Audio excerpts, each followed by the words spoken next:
to pay. 800-709-4395. 800-709-4395. 800-709-4395. 800-709-4395.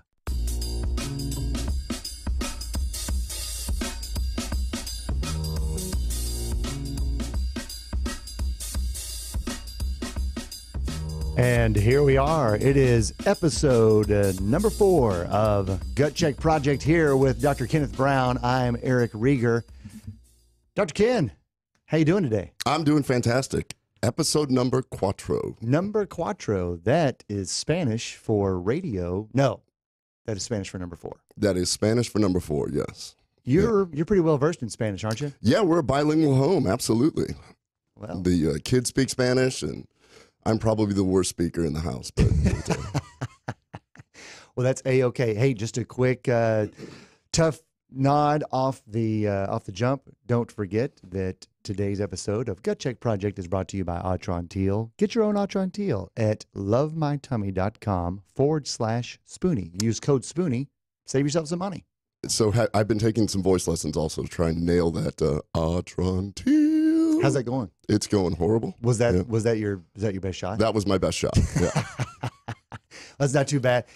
Also brought to you by KBMD Health, brand new KBMD CBD. But now you can get to the gutcheckproject.com and be linked directly to the KBMD store and find your own KBMD CBD. Awesome. Maybe if I gargle with that before I try and sing, it'll improve everything.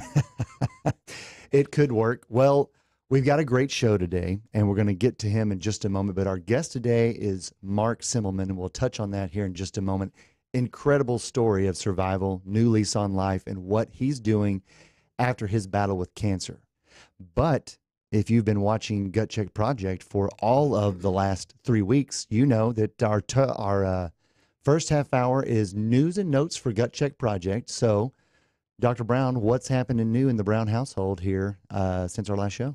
Well, in the Brown household, what's really exciting is my daughter in her improv, I guess, theatric class. She's a 6th grader. She came home and taught me something really, really good, that basically whenever you're doing improv, what you have to do is say yes. It's yes and. Second thing you have to do is trust. Third thing is listen. And then the 4th thing is make a statement. And I heard that and I was like, I need your teacher to come over to KBS headquarters so we can work on that as a team building exercise, improv exercise to make a team. Yes and. I love that. Yes and then I'm going to trust what's coming next. I love that. That's pretty wild that basically in an improv class, she's learning just great communication skill. That's what I thought. We were laughing about it last night because I was asking her, the kids come home, it's like, what did you learn today? And that's what we were talking about. The other really cool thing in our house is my son is currently playing in the finals of a really big tennis tournament out in Indian Wells, California, the Easter Bowl. It's a big one. So at 11 o'clock our time, he will be playing in the finals. Very, very proud of him in both singles and doubles. So the Brown household's having some good times right now. How about you? Well, number one, shout out to Lucas and Carla. Those are both those are great notes to be able to carry around as a dad. I know that you're proud of both of them. For me, both of the boys have moved into off-season basketball. They're really fired up. They've been out of basketball all of about 10 days, which I think if you shoot hoop, apparently that's way too long. So they both got started. But something that we did as a family that was a lot of fun, I guess a little over a week ago, and I should have mentioned it for last week's show. I'd never done it before. My oldest son had actually done it before a couple of times, and that is we all sat down, relaxed, and got pedicures. And I'm here to tell you. Dad included.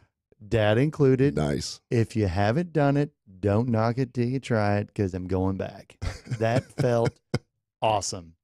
And no, I mean, I'll tell you what, I've got really ticklish feet, but I didn't know, something I learned about myself is that my left foot is more ticklish than my right, because as they began to exfoliate the bottom of my foot, especially on the left side, I was crying from laughing so hard as I guarded my mouth.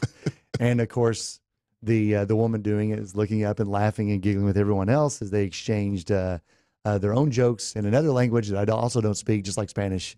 and did it at my expense. It was completely worth it, and I will definitely be back. So I almost got a pedicure one time. I was standing out front, and I looked at my feet, and it reminded me of the scene from Dumb and Dumber when they were getting ready, and she took the grinder to its toenails, and I just went, I don't want to do that to anybody. I'm just going to put these eagle claws back in the shoes and just keep on walking. Yeah, I was worried. I didn't want to reveal like a free toenail or anything else like that, but I think I survived. I walked away with the best looking feet I've had since probably I was a baby. Kids doing good, pedicure. Now, I don't even have to ask what you've been up to because you and I were actually hanging out. We were this last weekend. We definitely were. Business mixed with a little bit of pleasure. Yeah, and that was in Eden, Utah, Powder Mountain. That was awesome. Incredible skiing, lots of powder.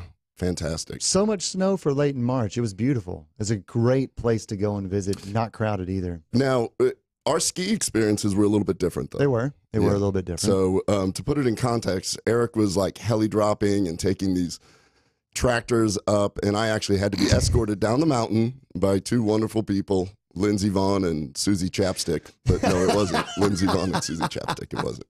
But it was Juliet and Karen. Awesome. So I survived. That was the big thing. Didn't break anything. Didn't do anything. But our experiences were totally different. You came back just, oh my gosh, that was incredible. Backcountry, just all powder. And I was like, oh yeah, mine was a little bit different. I had two women sort of guiding me down the mountain the whole way. So there's no shame in that. In fact, I'll even say whenever we got into our skis the first day, you and I had planned on even making a few runs together. It was snowing so hard. I stopped to buckle up my helmet because I'm safe. And I looked up, and Ken and the other four people that I was skiing with were gone. You probably weren't 20 feet away from me, but it was a complete whiteout for the first, hour that we skied? Oh, no, it kept going. I ended up staying in that area, and like true whiteout, I lost everybody. Like it was, you couldn't see your hand in front of you. It was, woo, that's not a way to do. I had not been skiing in over 10 years. That's not the way to start. No, and shout out to Blake Kingsbury for finding me. He looked like a Yeti lost in a snowstorm, and basically he was my beacon on the way down. I had no idea how to get down. But no, that was a great time up at Powder Mountain. If you like skiing, snow skiing, deep powder skiing, you need to take yourself up there to Powder Mountain. We're going to move on here a little bit to basically the news, because yesterday while we were working at the Endo Center, you ran up to me and you said, look at this study. This is a little bit more in terms of what we've been talking about for catalysts and what causes cancer. I'm going to let you take it over from there because it's a pretty incredible piece. Well, I thought it was so, it was just published. I thought it was so appropriate because we're going to have Mark on the show and we're going to be talking about cancer and surviving cancer. Well, in this, just recently published in the Journal of Science this month, they did a study where they looked at how high fructose corn syrup actually enhances colon cancer in mice. So what they did is they took the equivalent of 1 soda a day, and they gave the mice that amount of fructose, corn syrup. The issue is that they had genetically engineered these mice so that they would get polyps and cancer. Sure. Which is funny because you got to wonder, like, if you're going to be genetically engineered, you never think that you're going to get that. Like, I'm genetically engineered, to be faster, genetically engineered to be bigger, stronger. And then one poor mouse is like, I'm genetically engineered to get cancer. Yeah. And that's how they end up looking at these different studies. And so what they did is they showed that by giving the high fructose corn syrup, it dramatically raised the amount of polyps and cancer over 80 times the mice that were not given the high fructose corn syrup. This is with an equivalent of 1 soda a day. 1 soda a day. So it's absolutely incredible because I don't know if you remember, but a year ago, a study came out where it was looking at how the rate of colon cancer in millennials has been going up. Sure. We did a video on that on YouTube where we did the interpretive jujitsu. And what it showed is it felt that the millennials were getting a higher rate of colon cancer because of obesity. They showed with these mice, they did not become obese. They did not develop metabolic syndrome. It's strictly due to the fructose and the sugar that they were consuming. Then they were able to actually show that by taking this fructose, the tumor cells love it so much that they could put a radioisotope and they could show that it just got sucked up. And it turns on certain genes that allows the tumor to go undetected. Absolutely fascinating because the fructose And that the high fructose corn syrup, they believe, could be very similar to other, like table sugar. Bottom line is tumors love sugar. And this is the first study that's been done where it really actually looked at that. And it's absolutely fascinating. I'm sorry, my allergies are bothering me real bad here. Keep having to clear my throat. What this actually shows is now they're looking at how to actually adapt fasting plus ketogenic diet when you have tumors. Because if you're going to give them sugar, that's just going to absolutely feed it like crazy. So a fascinating study. Just one soda a day can do this. So let's break down a few things here, because you said a lot of impressive information. So if we were to backtrack, we could take away that tumor cells love sugar. They love circulating glucose. That's going to be their main desired use for energy, and that's how they grow. If they don't have energy, they can't grow.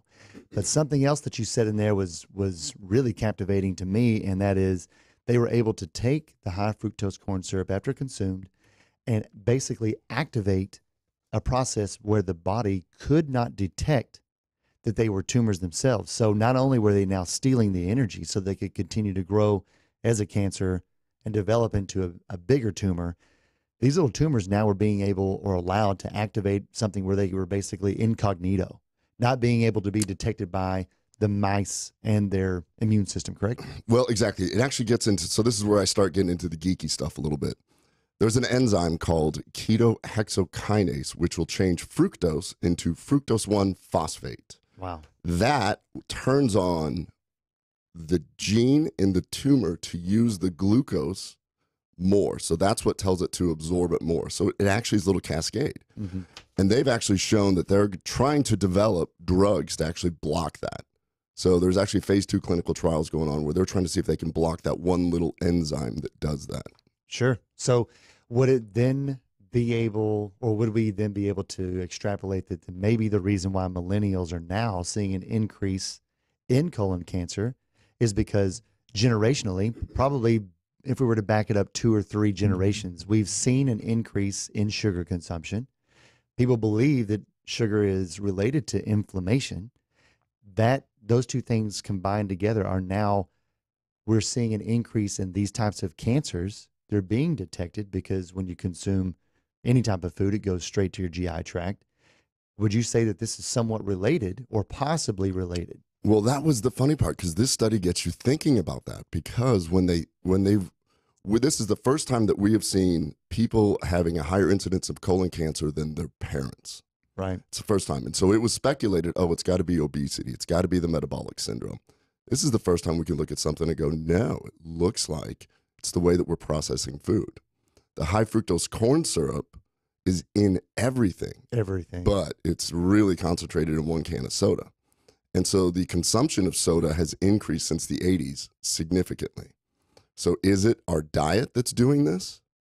We're trying to label it with different things. Oh, it's sedentary lifestyle, or possibly it's smoking or whatever. No, looks like our diet is really contributing to the amount of cancers that we're seeing. You know, it's wild. If you just look back, I can remember looking back at pictures of my dad or my mom growing up and what family pictures looked like whenever they went on vacation. You would see everyone, all the ancillary players in the photographs around, and who they considered to be overweight back then in the 50s and 60s and even the 70s. And it's starkly different than the body type. So what people look like today and what we consider overweight. And for me personally, I really don't even point at those people. It's just our food supply is so inundated with lots of things that you just are unaware could possibly be contributing to not only being overweight, but probably the diseases that maybe you're going to have that you don't even know that are manifesting right now. Unfortunately, possibly even colon cancer. And for a millennial, it becomes really kind of disheartening that they're actually allowing, or the insurance companies are allowing us to screen people at an earlier age, and they wouldn't do it if it weren't in balance with cost. Mm-hmm. It's always more cost effective to catch a cancer early than late. So if they're allowing people to not have to wait till 50 to come in and just get their first screening, and now they've lowered it to, I believe, 45. It's 45. And if there's a family history of polyps, then it's 40 to start to begin. And that was not that way at all 10 years ago for sure. It wasn't. And it's fascinating because here I am. I just got this article yesterday. I was doing colonoscopies yesterday, and I just started jumping up and down because I realized that when patients go into recovery, most of them are given a can of soda after they get out. Makes no sense. I'm going to put a stop to that right now. We're going to put a stop. And I told all the nurses, I'm like, no more soda to our patients. We're trying to stop colon cancer, and we're causing it by drinking these sodas. So we should at least lead by example. It'd be, like giving our patients a pack of cigarettes when they're leaving the endo center. I got to admit, that nobody in the hospital system seems, and for all my RT friends out there, I'm sorry, but if you want to find the smoking doc, just look for the respiratory therapist outside of the hospital. I don't know why that's the same at every single hospital. All through my training, every hospital I've been at. I don't know either. It's really kind of fascinating. Hey, before we, do you have any other quick takeaways from this particular study? Well, it's just that this one is just so impressive because it really shows that the way that we may be treating cancers in general is wrong. So I've talked to some of my cancer doc friends. I'm like, hey, do you put people on a ketogenic diet immediately when they do that? No, we don't. Do you ever use fasting when somebody has this? And we've discussed before that the fasting mimicking diet actually has been shown to improve the effect of chemo and decrease the amount of side effects, but that's still not being implemented. So here's one example. It always starts out as animal studies and it works its way to humans, but I think that this is the first step to show, hey, proper treatment of cancer is to starve it, not to just dump a bunch of sugar on it, which is what we're kind of doing. Yeah, isn't it interesting that maybe even when your body's trying to recover from an episode of cancer, and not just when it's chemo-induced, but when people begin to lose weight, everyone immediately becomes concerned. Possibly, sometimes the body just knows what it wants to do. And by starving these tumors from the circulating glucose is its first mechanism of defense of, we've got to stop feeding this basically this rogue cell or whatever it is that happens to be growing out of control. Yeah, and it's just, I think it's fascinating. Oh, did you see, speaking of fascinating, did you see that California man was awarded $80 million because he had 56 acres that he was using Roundup for decades? And $80 million. That is so wild, but it's kind of incredible that it took this long to find out about Roundup. I mean, we're spraying it on everything. So you've already got the deck stacked against you if you've got a carcinogen on your food. Sure. And then if you're going to take the corn fructose, which the corn was sprayed, right? And now we've got a double whammy going on right there. I can remember when the first big movement or the big push of non-GMO foods this, non-GMO foods that, and I was really rather ignorant in terms of what that actually meant. And it was really easy to find detractors from people who were purporting that movement, like, oh, they're just afraid that we're doing food technology and food development, and et cetera. It's so much more than that. It comes down to protecting you and yourself from carcinogens that you can't taste, you can't detect, you have no idea. You could have the healthiest person in the world who's exercising, not smoking, trying to eat right, and while they're eating the foods that they trust, such as just a great piece of broccoli, vegetable, they're actually consuming glyphosate or Roundup in their food, and they get sick. I read another article which showed if you're exposed to Roundup on a regular basis, you have over a 41% chance of getting lymphoma, Hodgkin's lymphoma. I don't know where they got that data. I need to find the actual article, but in this particular study, they were referencing that because I think that was used. That's the type of cancer that man got, right? And that's why he was awarded this. So, well, probably for a follow-up episode, because what we do here is always try to speak into the facts. I know that we've seen the trend on various types of cancers, including lymphoma, have been increasing. I just don't have it on hand, but we will tackle that probably in a future episode in terms of non-GMO versus GMO, Roundup, glyphosate. I mean, there has to be something to it, though, because you have the lymphoma belt in the United States, which is Nebraska and Iowa, where I'm from. Agronomy. And that's why the University of Nebraska is so good at transplants, because they were one of the first places to do the autologous bone marrow transplant because they were seeing so much leukemia and lymphoma. Yeah, and technically everyone said that they couldn't explain it. They didn't know what it was.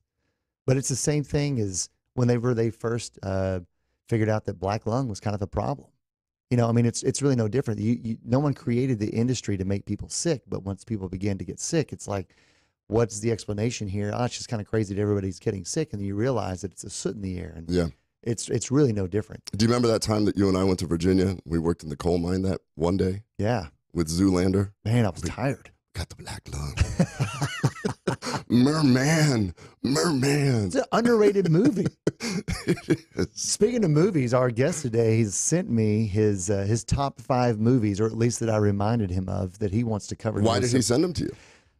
Well, he sent them to me because I was just curious on what he would like to talk about, ancillary to some of his incredible story already. But we'll dig in and see how well he actually knows these movies whenever the last half hour rolls around, and see what Mark knows about his own favorite picks. Did he just send it to you, or did he fill out our gut check project intake form? That's a good question. So if you have somebody that you'd like to nominate to be on our new show, Gut Check Project, you can visit us at gutcheckproject.com, go to connect, and send somebody our way that you think would be a good fit for Gut Check Project to be interviewed by your very own Dr. Brown. And on that form, of course, we find out really a little bit of everything about who it is that we're going to have on the show.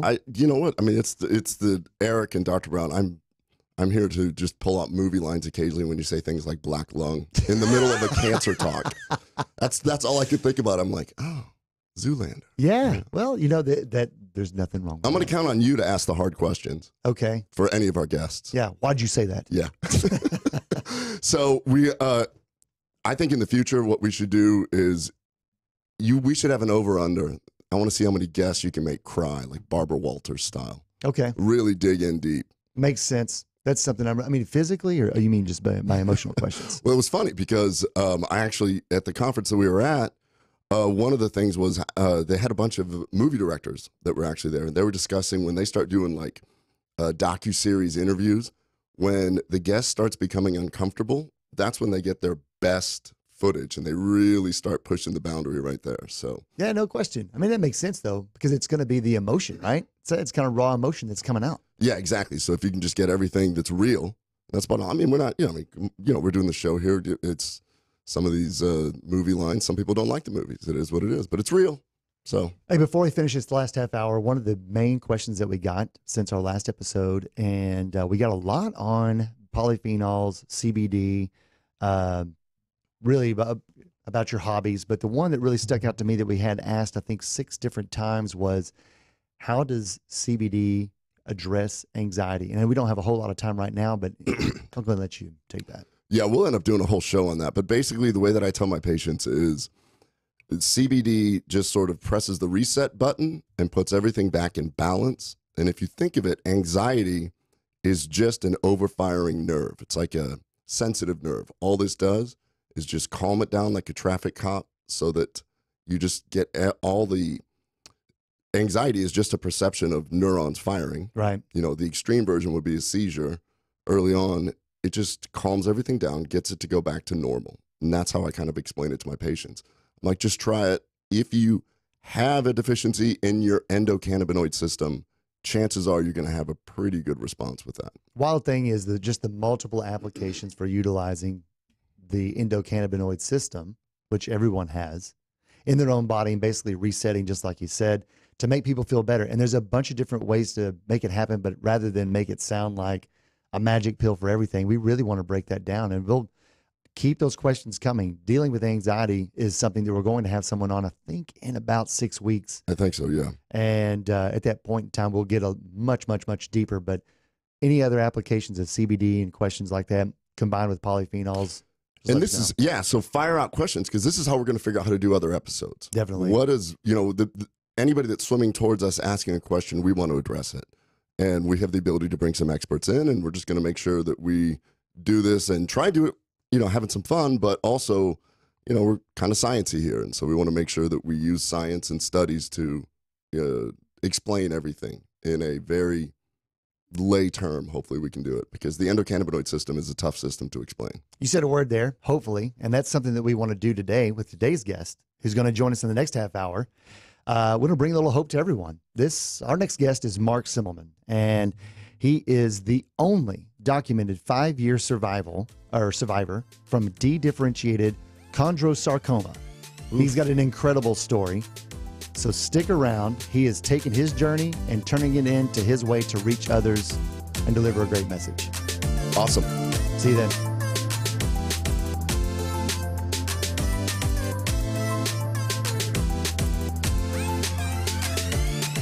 Now you can fly anywhere in the world and pay discount prices on your airline tickets. Book a flight today to London, Paris, Madrid, or anywhere else you want to go and pay a lot less guaranteed. Call the International Travel Department right now at Low Cost Airlines. 800-452-1075. 800-452-1075.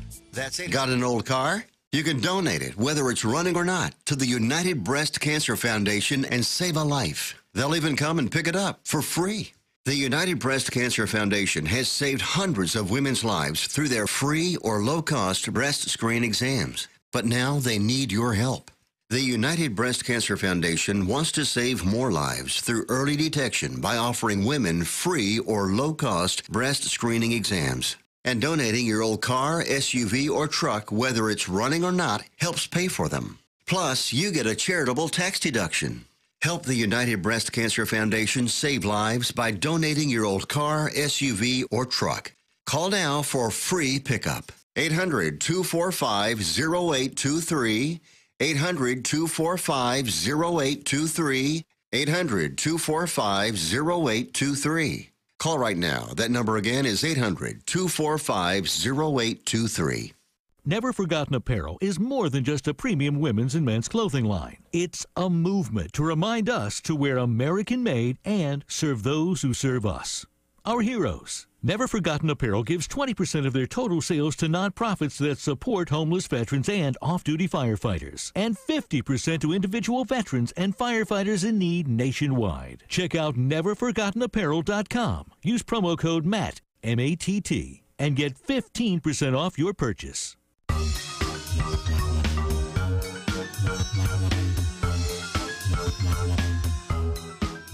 All right. We are back for the second half hour, episode 4 of Gut Check Project. I'm Eric Rieger, joined here by your host, Kenneth Brown. And now we have a fantastic guest joining us today. His name is Mark Simmelman. And as I mentioned at the bottom of the last half hour, he is the only 5-year survivor of dedifferentiated chondrosarcoma. The only 5-year survivor on record. He's got an incredible story. I've actually known Mark for almost 20 years. You're an entrepreneur, your husband, father of 3, former D1 football player. Where'd you play? Where did I play? Yeah. Was there other school to play other than the University of Texas? I didn't know they had a program. Did you know they had a program? I did not. I know that University of Nebraska has one. Yeah, Texas Tech has a program. When did y'all get that? Were you the first? Nebraska, that's Royal Memorial North, because I think every time we go to Nebraska, we beat the Cornhuskers. Mark has an incredible story, and as I briefly mentioned, I've known him for almost 20 years. Actually, my wife and I bought our first home from you back when you were dabbling in building homes, and you've been a serial entrepreneur for a long time. Go ahead, and we're gonna jump forward a little bit, but why don't you take it from there? Which part? The serial entrepreneurial part, or the cancer part? Yeah. Well, in 2010, I guess I was diagnosed with bone cancer. Okay. And originally, it was just going to be a simple 19-hour procedure. 15 hours by the orthopedic surgeon and 4 hours by the plastic surgeon. And they were going to take out half my pelvis. So I actually had a hemipelvectomy with allograft. I'm going to stop you real quick. Okay. Because we're going to get in. That's not what you're going. You're wanting something different. Well, no, it's how it kind of hid from you a little bit. So I remember bringing my oldest, Gage, over to your house. And this would have been in earlier 2010, right? Right.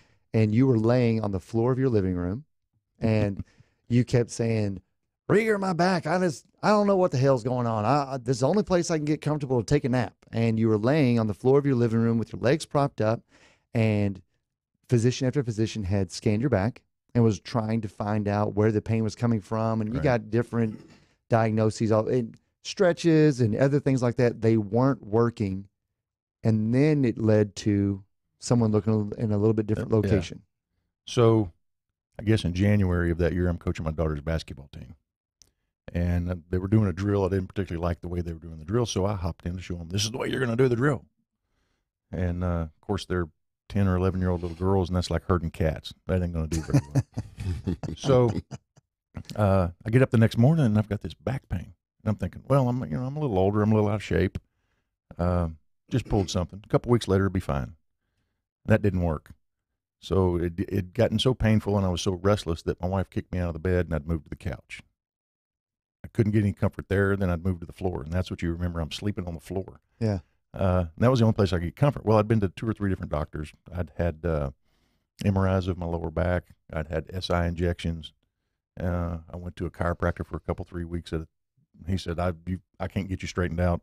You need a massage therapist. Went to a massage therapist every day for a week, and she said, I can't get that muscle's in it just like a rope, and I can't get it done. How old were you when you were going through that? 44, 45. Okay. And the massage therapist says, hey, there's a new sports medicine guy across the street. Why don't you go see him? I walked in, and he looked at me and says, well, you've kind of got, your gait's kind of funny. And he took an x-ray of my pelvis, which nobody had ever identified my pelvis because the pain was in my lower back. And sends me across to the hospital to do an MRI of my lower pelvis now. Then I come back to him, and in small town, you kind of know everybody that's there. Well, the radiology tech pulls me out of the tube, and he's just kind of white. I can tell something's wrong. And his name's Mark also. And Mark, what's the problem? So I can't tell you. You're just gonna have to go back across the street and see the doctor, and have all the films and everything else. Well, he pulls up the films, and I've got this, it's just lit up on screen, this tumor in my pelvis. And that was the first indication of where it was. I always thought it was just a muscular problem, and not a bone problem or a cancer problem. Right. Is there any family history of bone cancers or anything like that? Nope. Lost my mom to 2 Diet Cokes a day to brain cancer. Yeah. And she fought that for 10 years and multiple surgeries. But no bone cancer. Hey, Ken, is it even common for an older person to have a bone cancer? Well, it's very rare. But the type of cancer that you're talking about, the one that you ended up being diagnosed with, what's unusual about it is it involves both bone and cartilage. And that's why they call it the dedifferentiated type of cancer, where it actually goes into both of them. There's Paget's disease when you're over the age of 60 that can turn into bone cancer, but most of the time it's kids that actually can get bone cancer, and that's called osteosarcoma. So this is a completely different one. It's very unique, very, very rare. Yeah. Well, the chondrosarcoma is rare, and that was the original diagnosis from the first biopsy, which is, like you said, bone and cartilage. And after they took the tumor out and did a full biopsy, then they decided, wow, we pulled out a bunch of homogeneous cells at that point in time, and so the chondrosarcoma is not exactly what it is. Now they're slicing this loaf of bread to find the real cancer, and it's dedifferentiated, which means that they can't tell you where it came from. The way they described it to me was, if what's the cell in your body, that the T cells that produce the cell, the osteoblast, no, or the chondroblast. Usually it's a blast that's the precursor. No, so if I have a cell in my body, a stem cell or something that's going to create a fingernail or a hair follicle, is it the stem cell? Yeah. Okay, so the stem cell, it releases a cell to become a fingernail or a hair follicle, right? And it's differentiated, so it goes from what that stem cell is to the fingernail. Well, it falls short, and that's the dedifferentiated part. So they don't know where it came from. It ends up in all your organs at some point in time. There is no cure that they have found at this point. They just keep having surgeries and taking stuff out. So what are you thinking now? You're 44 years old. You've got young kids. What's really going through your brain? I mean, let's walk us through somebody that actually, and fortunately, you're still here to talk about it. Yeah. But what's going through your brain? How did the doctor come in and? Well, so interesting part of the story. I'm in for a week, 4 weeks actually, in a body cast, kind of, that I'm laying in this bed and can't move, and let the bones and everything heal. And the first time the doctor comes in, my orthopedic lady, she brings a guy with her, big 6'7" guy. Hey, Mark, I want you to meet this guy from the blood bank. Okay, great. Hey, I'm Mark. She's always, and she's this, she's training all these fellows. She's just this incredible physician, innovative, because 5 years prior to the surgery that she did for me, they just took the leg off. and just amputated. So you're running around with no leg. So she had created and innovated this particular procedure. So the guy comes in from the blood bank, and he says, I think we've infected you with HIV. And I'm going, what? Yeah, blood transfusion. I think we've given you HIV.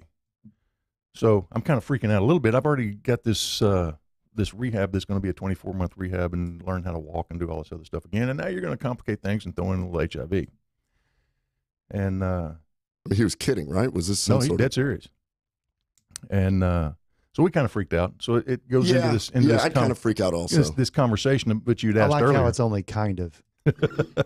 Well, he comes back, 2 or 3, 4 days later and says, all right, so we've retested your blood. It's not showing up. There's no markers in your blood. We're going to continue to test you, but I think you're okay. I think we have some kind of false reading.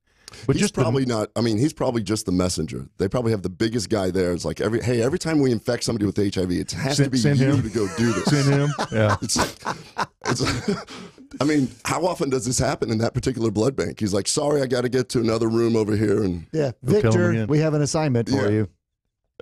So he leaves. I feel like I'm in the clear, but this is kind of a roller coaster of stuff that, you've had the surgery, 24 months. Now you're going to die of HIV or whatever. You got to, fight this fight. She comes in a couple, week later or so and brings in another doctor and says, hey, Mark, you're going to need to get your affairs in order.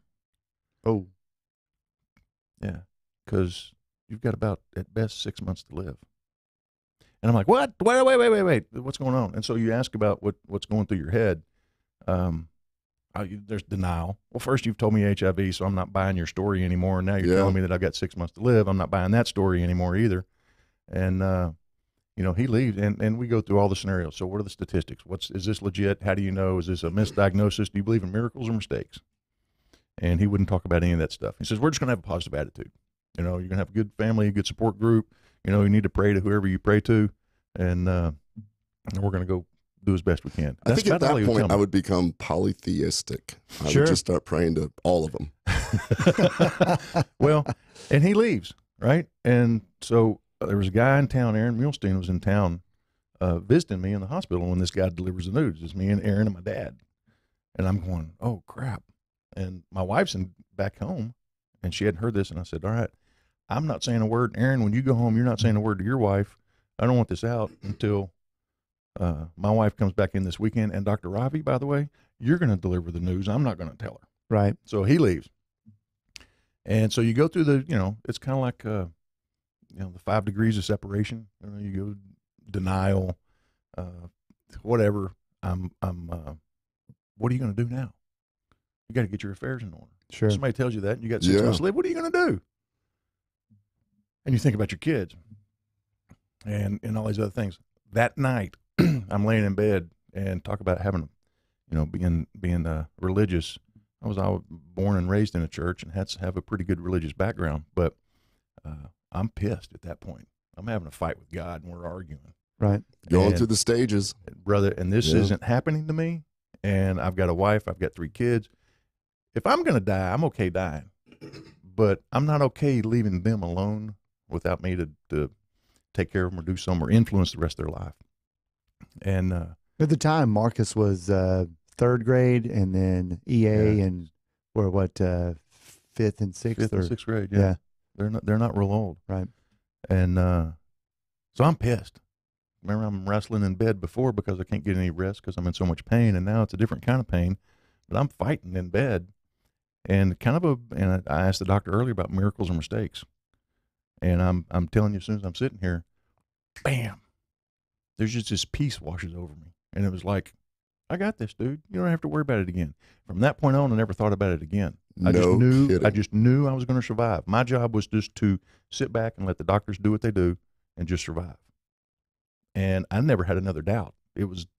I say another doubt. I mean, you go through all kinds of different emotions, but at that point, I can pinpoint that particular night and that particular time laying in my bed that just this peace just washed over me. And I was like, all right. So I'm what was good. what was the journey? So obviously, the doctors, there was intervention, there was medicine used. Yeah. What was the first step, and then going through that kind of schedule? Well, after he told me I was going to die in 6 months, he says, we're going to do some chemo, which wasn't part of the original plan. And he says, if the cancer doesn't get you first, the chemo might. because we're going to take you to as close as I can to death. And so I started at about 240 pounds and ended up at 187 pounds. Not a hair on my head, not an eyebrow, not an eye, nose hair, nothing in my butt crack, nothing. And I got a great butt crack story, I'll tell you. Well, what I think is interesting is just like, I can't see any hair up here. Honey, get over here. Do Yeah. I have any back here? Yeah, check it. Check it. All right. Well, you've opened it up, so I got to tell you the story then. So, they get you up to rehab, right? And you got to get moving and running you through. One of my jobs was to get up and just walk to the nurse's station and back. And I've got this walker, and I've got this guy rehab. He's got a belt around me so I don't fall down. And his name's Alex. Not that matters, but so I'm walking a little bit, and I get to the nurse's station and come back. Think I've had a good day. Chemo's starting to set in. This is going on for several weeks now. And now I'm bald. I've lost all my eyebrows and everything else, all my butt crack hairs. I just ruined the story. But anyway, so I'm plunging along with this little walker, and I'm sweating now because it's work. And so I hear this squeak, squeak, squeak. I said, Dad, dude, you got to stop. You got to get some new tennis shoes or something, because those. And at the time, your hearing's all messed up, and so that was just really driving me crazy. So Dad, just stop. It's not me. My shoes aren't squeaking. It's not me. So just stop. So he stops, and I go, squeak, squeak. And Alex, that's you. No, it's not me, Mark. I don't know where it's coming from. It's not me. Maybe it's the walker. I said, it's not the walker. Alex, just stop. So he lets go. And I go, squeak, squeak. And it wasn't a walker. So at this point, I'm not weight bearing on my right leg at that point. But what had happened, I had worked up just enough of a sweat up that in my butt crack, every time I walked, it would just go squeak, squeak, squeak. So now I go going through all this, and that's what's going. Everybody stop, looking around. And so now I knew that every time that I was going to do rehab, I was going to walk until I squeaked. And that's when I knew that I had accomplished my goal, So you just worked up enough of a sweat. Now you got the squeak going. And it was just the funniest thing. I got a bazillion just hilarious stories out of all this, of a real serious situation. But there's a lot of humor in it. And you got to have some humor. Sure. Otherwise, the doctor originally said if you don't have some a positive attitude about stuff and support from your family, and I completely believe that, because there's so many things in our brain that we don't know that the brain does or releases or controls. And you guys being the doctors will have all that knowledge, and y'all can get all kind of intellectual on me. What I'm trying to wrap my brain around is when your brain said, no, we got this, did something, there's epigenetics going on. When, no, I got this, does that change something in your body that allows you to have a better chance of surviving a cancer that kills everyone? Mindset has to matter. Yeah. Well, I think mindset's a big deal. Think about it. You've seen somebody in the office and they walk around, got that permanent frown on their face. They're just negative all the time. And then you've got those other people that walk around, they're just bouncing off the wall and they're happy all the time. And you can't tell, why is that? Is that genetics? Is that something in your life? Is it just your attitude? What is it? But your physical appearance turns into what your attitude becomes. And if I'm a negative, got the frown on my face, then you can see in the body language that's the personality that you become. So the survival piece, I think, is a lot of it is mental, and it's a battle. And if you decide at some point, I'm going to whip this, then you're going to whip it. I could tell you that story, but I could also, there's going to be another 1,000 stories out there that people didn't survive. So how do you know? I remember after, it was a good while after you finished everything, you came up with a slogan that I think that you've started to incorporate, and we'll get to it later, but it was, you're getting what you're getting because you've been giving what you've been giving. Right. And that could go back to your attitude really in anything, right? Right. It's that's funny. I stole that from Zig Ziglar. I wish I could say I invented it or kept it, but I was going to let you float with it, but I knew better. One point in my marriage, my wife worked for him and brought home all the tapes, and so I'm listening to them, and I thought, that's just so appropriate, because if you give a bad attitude, you're going to get a bad attitude in return. And I've just goofed around in different settings where people can get into a situation where a lot of negative gossip, or you've seen all the nonsense on social media and the talking heads in the news and the media nowadays. You go into a setting and everybody can be fixated on a particular item and have this negative attitude. and you just bring one person in there and you start lacing in a little bit of positive attitude, and you watch the whole dynamics of the room change. Yeah. And it's kind of interesting. Just somebody's going to come in and change the attitude, and works the same way. What you got, Patrick? No, we had a listener ask. So that's a big, long name for the cancer, but it's a type of bone cancer. But is there any other way to describe it? He's asking, is any other way to describe? Sorry, if Yeah, you're I forgot just you don't have Mark headphones, doesn't sorry. have headphones yet. All right, but is there any other way to describe that type of bone cancer, Mark? We've had a listener who has written in and wanted to know through that long name. Bad. De-differentiated chondrosarcoma. Yeah, And de-differentiated you can Google it. chondrosarcoma. Chondrosarcoma is the common name for it, but because it's special, it's Mhm. de-differentiated. Got it.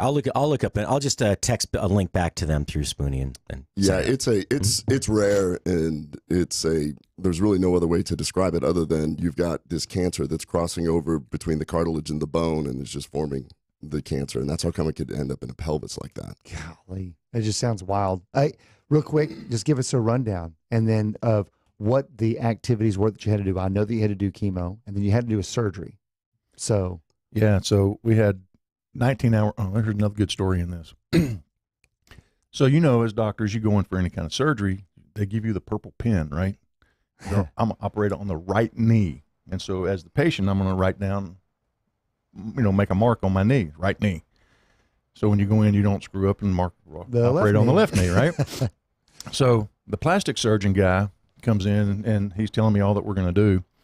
And they were going to take 6 centimeters out of the middle of my stomach all the way down past my belly button. I've got a whole brand new belly button, by the way. And they were going to cinch this back up, okay?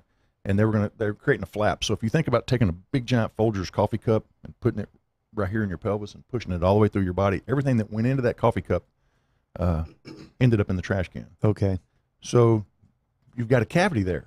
Now what are you going to do? So they were taking this 6 centimeters out of my ab to put into this flap down here to keep my insides from falling out the backsides. he's pointing to his right groin. And so I took that purple pen and I said, Dr. Reese, make sure you leave me a 6-pack of abs on my stomach. Now, I've never had a 6-pack of abs, so I thought that was the only chance I was ever going to get it. And he did a pretty dang good job. But the orthopedic lady worked for 15 hours straight. And then the plastics guy did a 4-hour surgery, all in the same day, all in the same setting. And so 19 hours total is kind of That's amazing. crazy. That is crazy. a long surgery.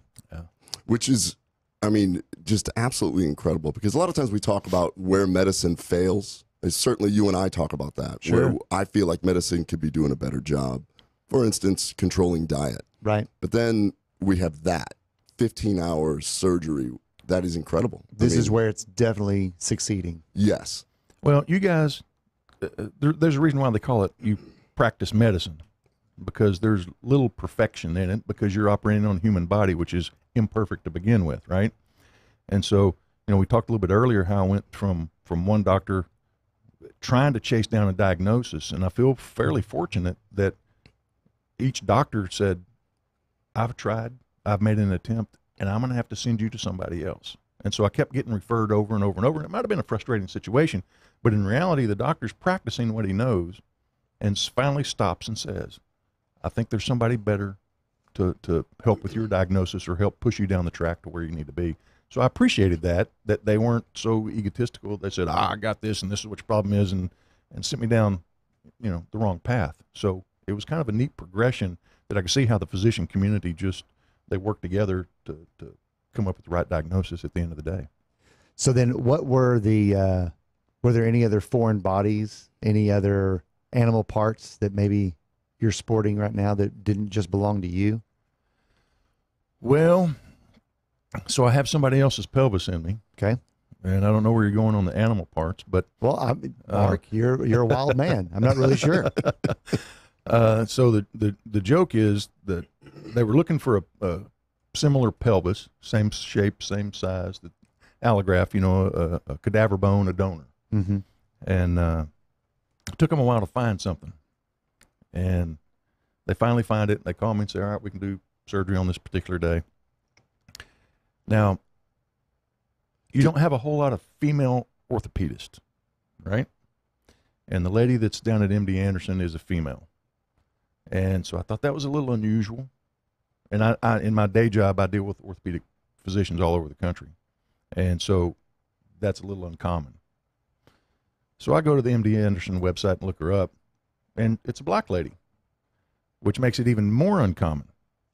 And when you meet her, you go, oh my gosh, you were perfect for this job. You were the right person. And she is a freaking ball buster. And she always had all these other physicians following her around because she was kind of the pioneer in this particular type of procedure. So she had called and finally found the bone and says, all right, we're going to schedule the surgery for this particular day. How does she even do that? Like, how do you even begin looking for a pelvis that's going to fit in a cadaver There's bone? a bone It's bank. incredible. There's a bone bank. Huh.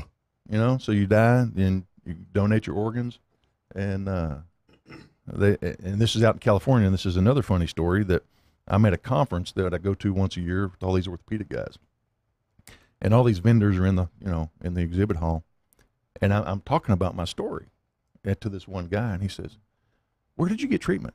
I said, "Down in Houston, MD Anderson." He says, "When did you do that?" I said, "In July, 2010." He goes, "I think I know about you."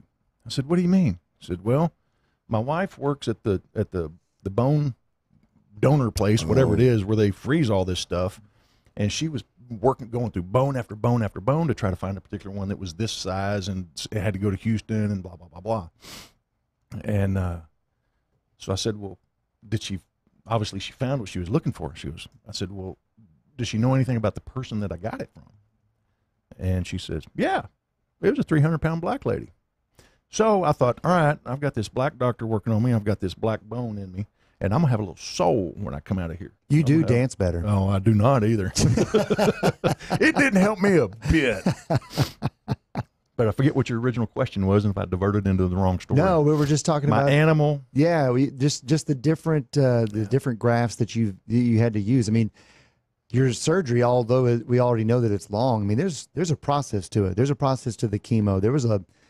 You had the best attitude, but it was still work. I mean, I can still remember the months and months of watching you show up to your kids' athletic events and games, trying to pull the truck as close as you could to the football field just so that you could watch and participate in family activity. And every time I stopped by to see you, you did all you could to smile, and I knew that it was difficult, but you made it through. Yeah. Dude, as I told him, you live in miracles and mistakes, and I think I'm a walking, living, breathing miracle. And you don't ever take a single day for granted, because if you have to sit and think about it for a second, get your affairs in order. You got 6 months to live.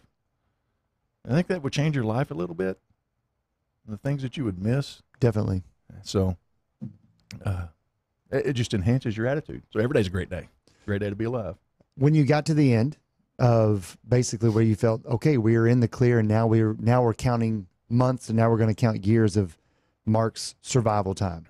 What was the turnaround? Said, okay, we've gotten to the end of what we're going to do with you. What was that day like? And then how did you and Susan Susan is his wife's name, by the way. How did you and Susan then begin to get into the frame set of, okay, we are now moving on with our life. Every day is a great day. And then suddenly now we're counting up and y'all have made it to a year. And then, as I've alluded to earlier, you've made it to 5 years, and now we're already a little over 7, right? So what was it like knowing I've done all I can do? July 19th. 9. 18th. So I was off a year. Yeah. What was it like to get to the end of whatever therapy that was? So I mentioned before I started out at 240 pounds. Go ahead. Oh, is it? 1 minute. Oh. Came out 187 pounds. In Decatur, where we live, they have this. I didn't have any idea, but they had at the time. There's a service that would fly cancer patients to and from Houston for free. The guy wouldn't take any of my money. And if you've driven to Houston, it's not the most scenic drive from Dallas Fort Worth to Houston. It's kind of a beating. It's long too. Yeah. So he'd put you in a plane, a little private plane, and fly you and drop you off at Millionaire and take you in your car and deliver you to the hospital, and then come and pick you up when you're done. And instead of being a 5 or 6 hour drive, it ended up being an hour and a half flight, which was fantastic. So to start the process, I was in pretty good shape, other than I can't physically move, but mentally I'm okay. But by the end of the process, 9 months later, I'm shriveled and withered enough that I can't physically get out of the airplane. And Susan had to call somebody in town to come pick me up, physically pick me up, and put me in my car because I couldn't do it myself. And I remember we're driving home, and I'm just exhausted and crying and say, I can't do this anymore. I'm finished. And he'd said either the cancer is going to get you or the chemo is going to get you. And at that point, I was done with the chemo. So we call him and say, we're done. And he said, well, I think we've about tortured you enough, and that's reasonable. We have got to finish that story in the next half hour, and then we're going to talk a little bit about that same charity that flies people down to Houston, because Mark decided to take his journey and let that inspire him to do something new. This is going to be really cool. So thank you for sharing all that. That is cool. We're not finished with you yet, Mark. We got movies to get to. See you in a bit.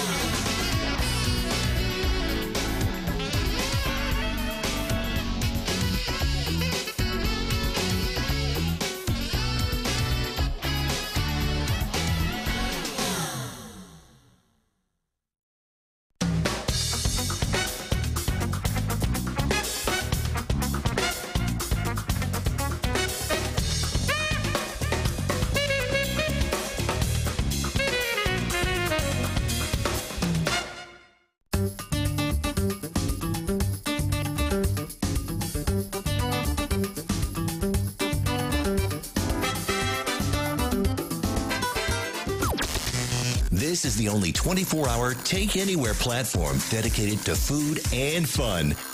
We're Spoony. News this hour from townhall.com. I'm Rich Thomason. The end of the special counsel's Russia investigation sparking fresh speculation that President Trump may pardon some of those charged in the probe, but some of the president's closest advisors and GOP allies fear that pardons could set off a political firestorm. The president preparing to hit the road later today, as White House correspondent Greg Clouston explains. For the first time since being cleared of Russia collusion by the special counsel, the president goes before thousands of supporters at a Michigan rally this evening. Political observers will be watching to see how Mr. Trump addresses the issue, which could be a preview of how he uses it politically during his re-election campaign. The president calling for the resignation of Democrat Congressman Adam Schiff, chair of the House Intelligence Committee. On Twitter, the president writes that Schiff spent 2 years knowingly and unlawfully lying and leaking. Mr. Trump also talking about the Jussie Smollett affair, writing that the FBI and DOJ to review the outrageous Jussie Smollett case. The president's blasting Chicago prosecutors who dropped charges against Smollett. He tweets their handling of a, quote, outrageous case was an embarrassment. He's calling on the FBI and Justice Department to investigate. Correspondent Sagar Meghani says Mr. Trump calls the case an embarrassment to our nation. Facebook being accused of housing discrimination, the charge leveled by the Department of Housing and Urban Development. HUD is accusing Facebook's ad platform of encouraging, enabling, and causing housing discrimination. Facebook recently vowed to overhaul its ad targeting systems to prevent discrimination in housing, credit, and employment ads. A Seattle bus driver being lauded as a hero. Despite being shot and wounded by a carjacker, he still managed to drive his bus with a dozen passengers on board out of harm's way. Wall Street, the Dow up 48 points. More on these stories at townhall.com. Take the pain out of ordering your diabetic testing supplies with Diathrive. Diathrive ships the testing supplies you need directly to you when you need them. Best of all, with plans starting as low as $8 a month, Diathrive is probably going to cost you less than what you're paying today. Diathrive is so convinced that you'll love their service, they're offering your first month of supplies free. Simply type the code DOC, D-O-C, at checkout. Diathrive.com. That's D-I-A, thrive.com. Have you done it? You catch a glimpse of yourself in the mirror? I'm one of those people you don't want to see naked. Yeah, most of us. But I mean, you look and you're going, what the? I know. How did I get to whatever? Yes. Yeah. Oh, it's horrible. Hey there, it's Doc Thompson and Brad Staggs to tell you about a different way to shed those pounds. This is brand new tech. It's only been around for a couple of years or so. It was based on research from the University of California that said there's a molecule called OEA that's found naturally in your body. It produces it in the Mediterranean diet, that when taken in concentrated amounts, it will actually make you feel fuller and boost your metabolism. I've lost about 10 pounds so far. It's amazing. It now, really is cool. A company said, we can take this to market and make this great product that'll help you. It's called RiduZone, RIDU Zone.com, RIDU Zone.com. It's Brad's worked. It's worked for Brad's, worked for me, countless other people. Go to riduzone.com and try today. You're going to love it. Riduzone.com. Remember that, RIDU zone.com. Are you tired of high cable TV rates? Sign up for Dish today and get a $500 bonus offer while supplies last. Plus, lock in your price for 2 years guaranteed. Call All American Dish, your Dish authorized retailer now. 800-570-6630. 800-570-6630. That's 800-570-6630. Offers require credit qualification, 24-month commitment, early termination fee, and e-auto pay. Restrictions apply. Call for details.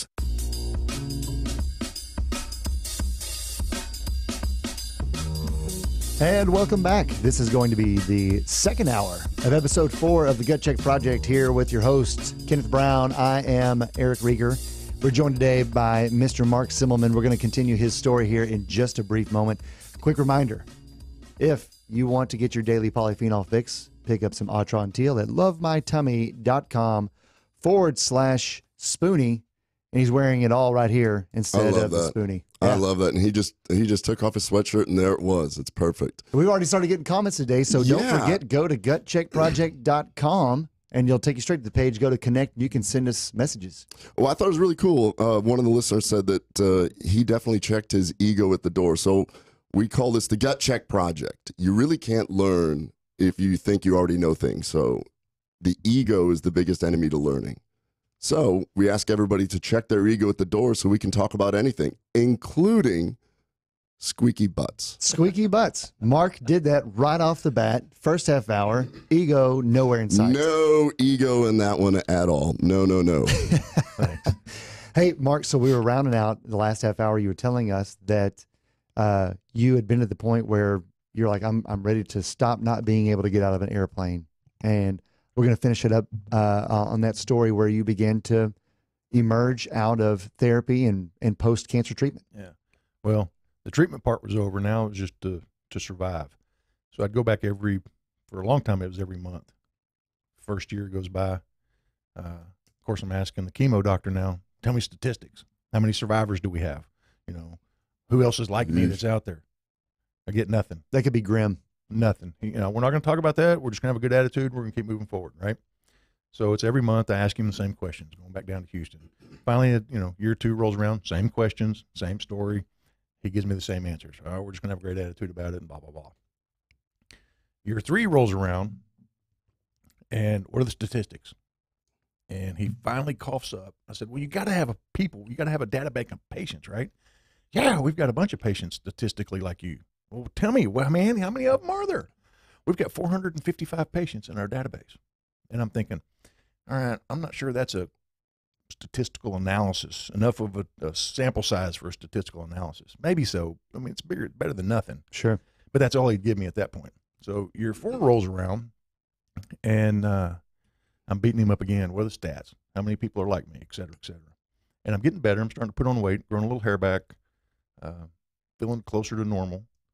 Aside from I don't have a growing muscle and half of a hamstring muscle and somebody else's pelvis in me. And so I've got some limitations in the things that I physically that I can do. And he's still not giving me any statistics. But at year 4, he finally says, well, you are the only patient that we have had that hasn't had a reoccurrence within 4 years. So typically I'd mentioned earlier that they would take out the tumor, but they don't know where the genesis of the cancer.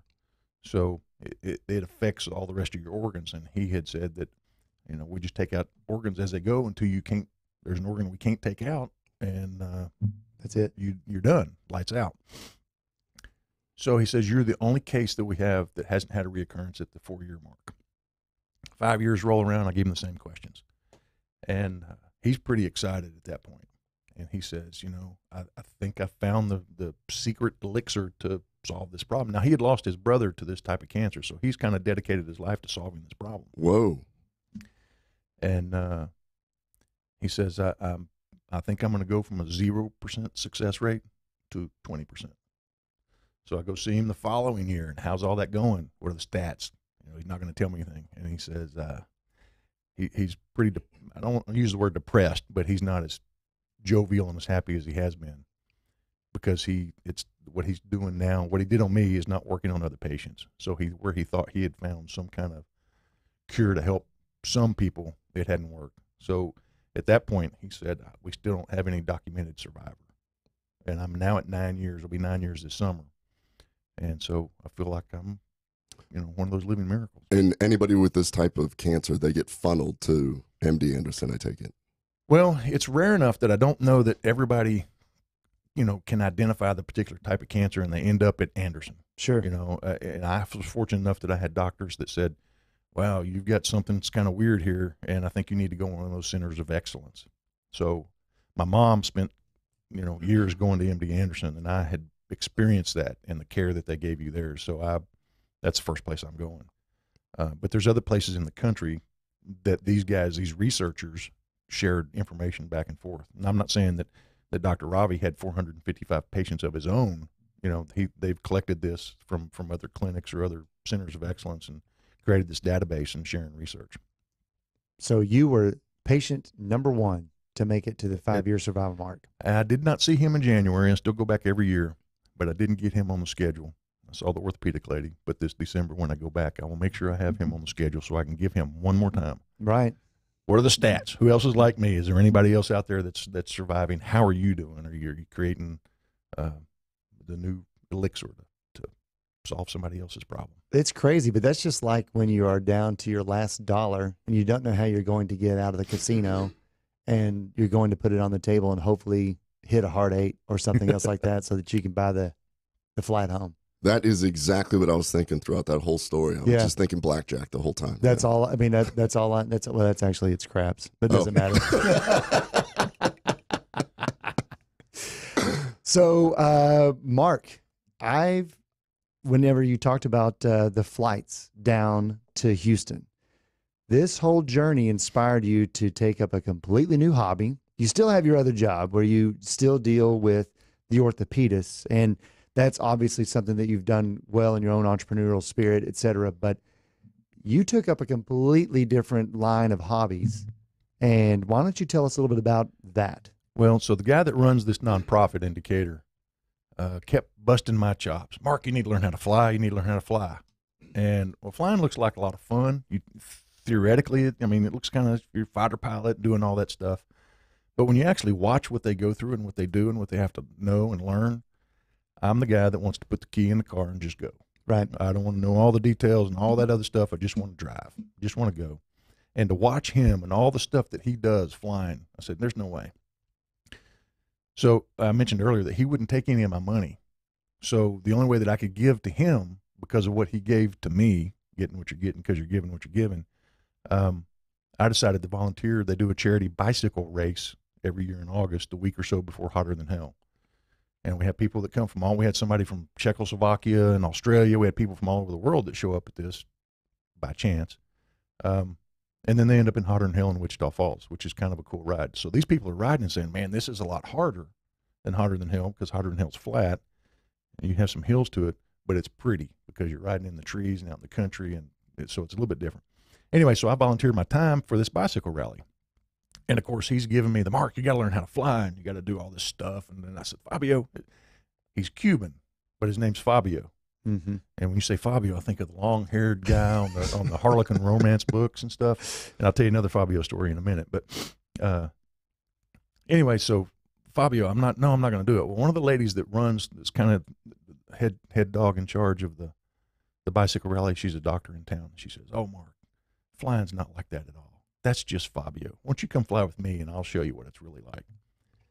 How many pilots live in Decatur? It's not that big of a city. There's only 6,000 people live in Decatur, but 74,000 pilots. It's really weird. Yeah, you think. Everybody's flying planes. Yeah. So she gets me in, and it's like punch in the GPS, and the plane just takes you there, right? It's kind of like in your car, except you've got to drive and give it gas and a brake. But in a plane, you put in the GPS, and it just goes. I'm oversimplifying things, but I said, wow, if it's that easy, I can do this. So that was going to be I was going to turn 50 that year. And I decided instead of going out and having a midlife crisis and buying a red Corvette, I was going to buy an airplane. I hope I don't offend anybody that had a midlife crisis and went and bought a red Corvette. Ken Ken. right now. So anyway, I buy an airplane and start to learn to fly. And one thing leads to another, and it became quite addicting. And at 50, I'm not saying you're not too old to learn something, but it was quite a new challenge. And it was I was not in school anymore, so the learning aspect of it was it's like going back to school. You have to rethink about the learning process. So now I'm flying, and bought a second airplane to train in, bought a third airplane, so I've moved up in different stages. And now I'm flying cancer patients back and forth to Houston. Oh, like he was doing for me. Amazing. So the pilots, they donate their airplane and they volunteer their time, and the nonprofit just pays for the fuel, to help get you to and from. So I'm trying to give back what they gave to me, some survival. So it's really rewarding on my part to take some patients that are going through what I kind of went through back down to Houston and taking care of them, making their life a little bit easier. Now, when you're taking these patients, do you tell them your journey? Most often, yeah. Wow. So I try to instill some kind of hope, and they know, on the flight that, wow, this guy's been there before. And if they don't have any hope, and there's a lot of them, we've had patients that would go, and we might take them 4, 5, 6 times, and they don't come back. And you know what happened. And that's kind of a heartbreaking thing. But there's patients that we go on a continual basis. They're just a rotating basis like I was. I went for 9 months, and we've got patients now that are going for 9 months or so. And it's, encouraging to them that they can hear, it's not the end.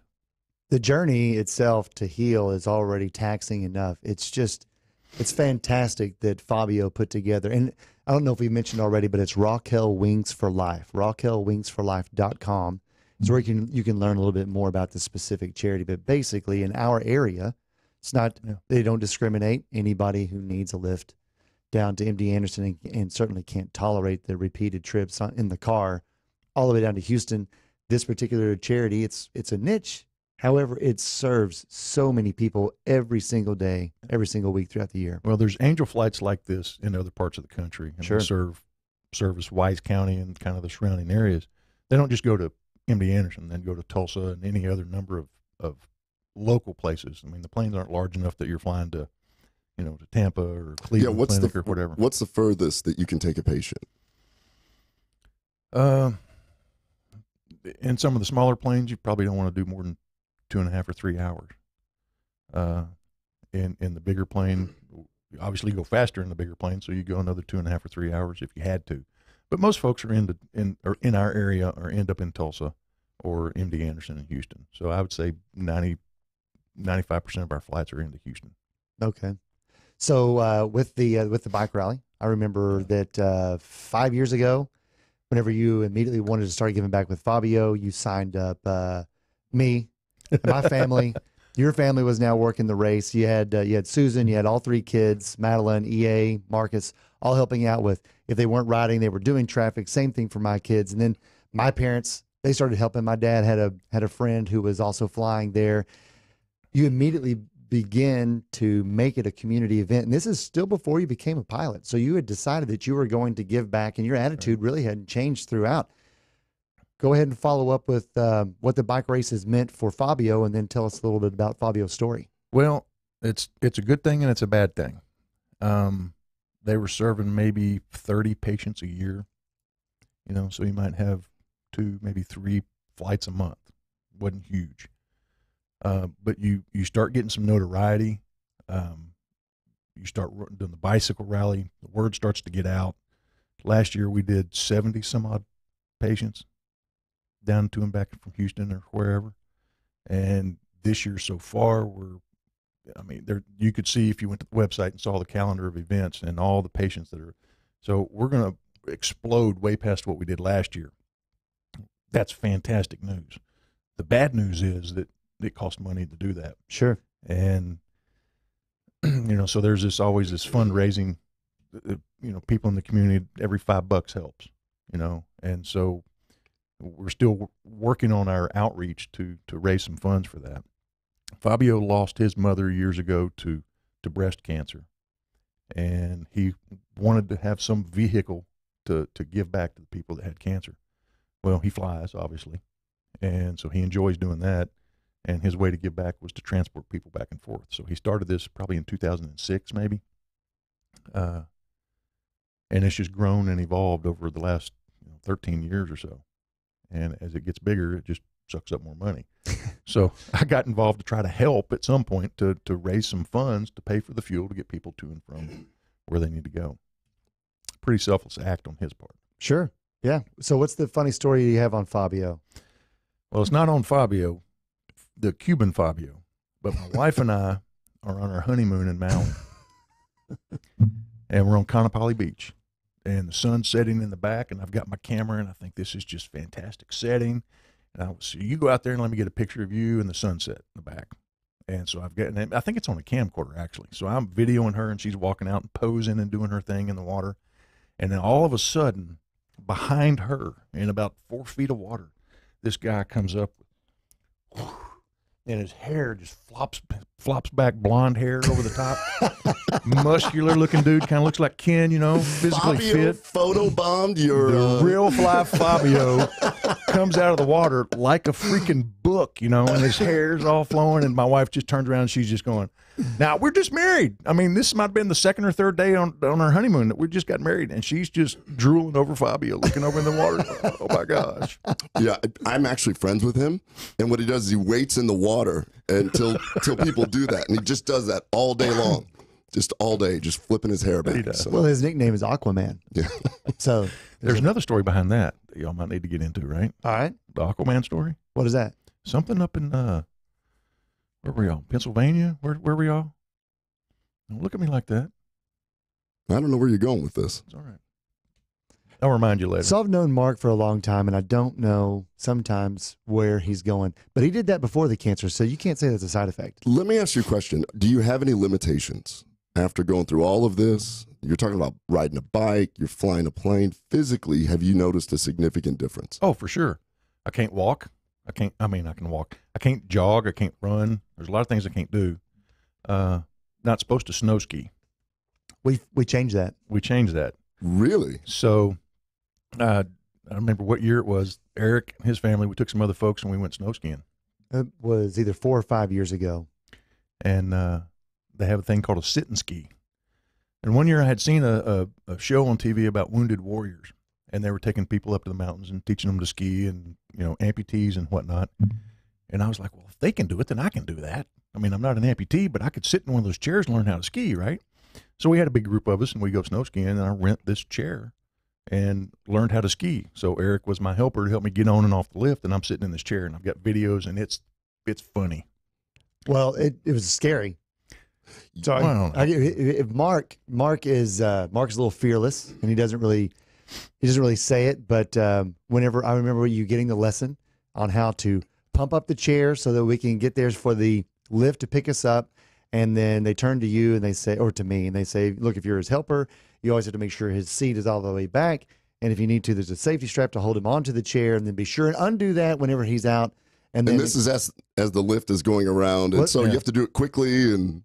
Yeah, I mean, all the cool stuff that makes you really, really comfortable. And so we do all that, and it didn't take long for Mark to get the technique down of the leaning and the pivot skis or whatever you call it, wherever you have your arm out. But the one thing that is this the one where it just has the ski in the middle and you get the two poles with the skis? Yeah, but you're sitting in a chair, and the skis are underneath the chair, and you got two little bitty kind of like a crutch, like a forearm crutch. To basically balance yourself? Is that yeah, and it's got little skis on the end of them. But what he is a low center of gravity snow missile. Oh. That's what he is. Because he saw, if I remember right, we were up there with the stories, correct? Yeah. And we were at Park City in Utah, and essentially Mark says, okay, well, I've done 2 runs. I'm ready. And I'm like, holy shit, this is going to be wild. So then we go up the lift, and then you decided to follow us as we ended up going down a pretty rigorous, bumpy blue. And I'm like, man, I hope this is what Mark wants to do. And he said, y'all are doing it, I'm doing it. I'm like, well, I'm not going to tell the man no. And so then you made a hard right, and then you made a hard left. And then I saw, basically in a very cartoon fashion, both of your arms go back, and you were off of the mountain in the air. And I'm like, that is... this is wild. And then a cloud of snow dust, and then you said, I'm fine. We're going to keep going. Yeah. It's an adrenaline rush. It's cool. So you get some limitations was your original question. And yeah, I can't do some of the athletic things that I like to do before, because I would play, pick up basketball in 3-on-3 leagues and stuff like that. Can't do any of that stuff anymore. I was never a big runner, so didn't have my feelings hurt that I couldn't run anymore, right? But the other things bothered me. And so snow skiing was one thing we'd always done as a family, and the fact that I could do that. So we just went again this past year. It's probably done it 4 or 5 times now in this chair. Have you really? That's awesome. And I'm now to the point I'm an official licensed adaptive skier with, card and everything, that I license and everything, that I can go to wherever and present my card and get the chair and go. And I don't have to have the lessons anymore like I did before. I remember that year was the year that you bought all the GoPros, and we all had GoPros, and we were wearing those and filming the family and you going down the mountain. That was a lot of fun too. You guys should look back at those old GoPro videos, because I bet you at some point Fabio was going to pop out of the snow. You probably didn't notice it, but he just emerges. Yeah, because we've talked about that. He prefers to hide in the water in Hawaii, but sometimes he'll if he's skiing, he'll just hide and do the hair flip. Straight out of a mogul. Yeah. Hey, Mark, what's one of your favorite flight stories that you had with a patient taking him down to Houston, if you have one that kind of sticks out? A flight story with a patient? Yeah. Or, I mean, you could tell us a great flight story without a patient. Well, I can almost imagine with all these pilots in Decatur, it's just, we're waiting here for Fabio to take off. It'll be another 10 minutes. It's a long line. There's 74,000 of us waiting in line to take off. 6,000 people live there, 7,400 people, small airport. Well, I don't have one story on me that I would tell so much as I will tell one on my son. And so, as a parent, you want to get your kids involved as much as they can. Hope they find that they find a passion about something. And whether it's tennis or whatever it may be, mountain biking or whatever. So as a parent, I'm trying to expose my son to as much as I possibly can. And I said, well, I learned to fly, so why don't you learn to fly? So he said, all right, Dad, well, I'll try. So he goes and tries, and he kind of gets, I don't think he's as addicted as I am, but I think he enjoys what he's doing. So part of your process is that you fly with an instructor for so many hours, and then you do a solo. And you don't go very far, but you go and land somewhere that you've done several times and come back and land. He gets his private pilot license, and I guess he's 17 years old at this point in time. And I have another plane that I've taken for some maintenance, and so he is now taking one of my instructors up to pick up my plane, and drops him off. And it's just from Decatur to Gainesville, so it's a little bitty flight. He drops Drew off. Marcus turns around to take off and come home. And he gets to Decatur, and his gauges are starting to act a little funny, and he thinks something's weird, something's going on. Doesn't hear anybody on the radio, and all of a sudden his power starts to go out, and he's in his descent to land, and so he goes through his check to put his gear down, and the gear's not coming down. Now this is a 17-year-old that maybe have 40 hours total, and that's it. Is he communicating with somebody at this point, describing what's going on? He was, until the power goes out and his radios are gone, silent. So he can't even call anybody and tell them my gear's not down. I don't know what I'm going to do. So most people kind of get in a dead panic at this point. And I'm in a dead panic right now listening to it. So the fuel gauges over here have sunk to 0. So now he's going, I don't have gear. My fuel gauges are 0. I don't know if I can make it to the airport. And even if I do, I don't know how I'm going to land because I don't have any gear, right? So he's too close to the runway to land because the gear didn't come down. So now he's got to turn out and come back and set himself up again. He had enough wherewithal, so they have a manual gear extension, and it's a pump. And so he's down there pumping that thing as hard as he can. He said, Dad, I pumped it until I couldn't pump it anymore, and I'm sweating, and and I don't know what to do, and I'm just hoping the gear's down. I can see out the window. I got one gear on this side, and I'm going to go land. But I can't tell anybody. And of the 74,000 pilots that live in Decatur, there's a bunch of airplanes flying around. So you don't want to run into somebody else that's out there, right? Yeah. So he comes around and lands and taxis up to the fuel station. And I get this phone call, and I'm sitting in my office, and he says, Dad, I think you need to come up here to the airport. I said, why? Oh, I had a gear problem, had a gear malfunction, and I'm still kind of nervous and shaking. I said, I'll be there in a second. Are you okay? Yeah, I'm fine. Is the plane okay? Yeah, the plane's fine. Okay, I'll be there in a second. So I, jump in the truck and show up at the airport, and he's standing outside. And I've never seen him really nervous or stressed out about something. And he comes running out of where the airplane is and just bear hugs me as I get out of the door of my truck. And he's still just kind of shaking. He said, Dad, you just don't know how I felt like. So it's kind of one of the legendary moments now at the airport that this 17-year-old kid has encountered a catastrophic event and handled the challenge like a champ. Yeah, so that is impressive. If you meet Marcus, he's one of the most mature, stable Eddie, stable kids for his age that I've ever encountered in my entire life. He's Marcus is a very unique and incredibly intelligent individual. My fault. Yeah, it's all my fault. Well, we got just a few seconds to the bottom of the hour. We will be back with the last half hour here in just a moment.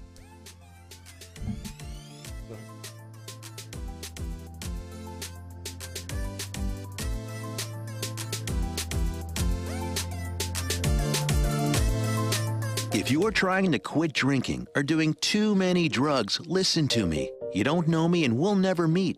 I had a problem like you once. I drank and used to party a little too much till it got out of control and almost ruined my life.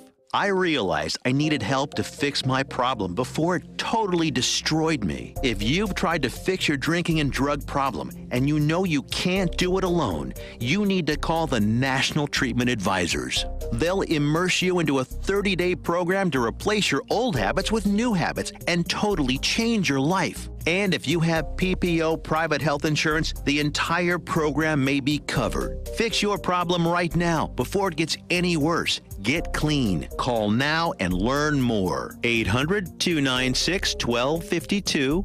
800-296-1252. 800-296-1252. 800-296-1252. It looks like you're losing. I am. Are you losing weight? I am losing. I've lost about 10 pounds. How are you doing it? Funny name, but I've done it with Riduzone. RIDUzone.com, and the stuff works. It's, you get into all that, the molecule this and the found in that. All I can tell you is it makes you feel full, and it keeps your mind off of wanting to overeat. And also boosts your metabolism, so you're burning more. Yeah, Try it today. It's going to work for you like it's worked for Brad and countless other people. Riduzone.com. RIDUzone.com. Fast Track Student Loans can get your student loans out of default, stop any wage garnishments, stop collection calls, and stop seizure of your tax refund. Give yourself a break. Stop the stress and get your student loan payments down to as little as $25 a month based on what you can afford to pay. 800-709-4395. 800-709-4395. 800-709-4395. 800-709-4395.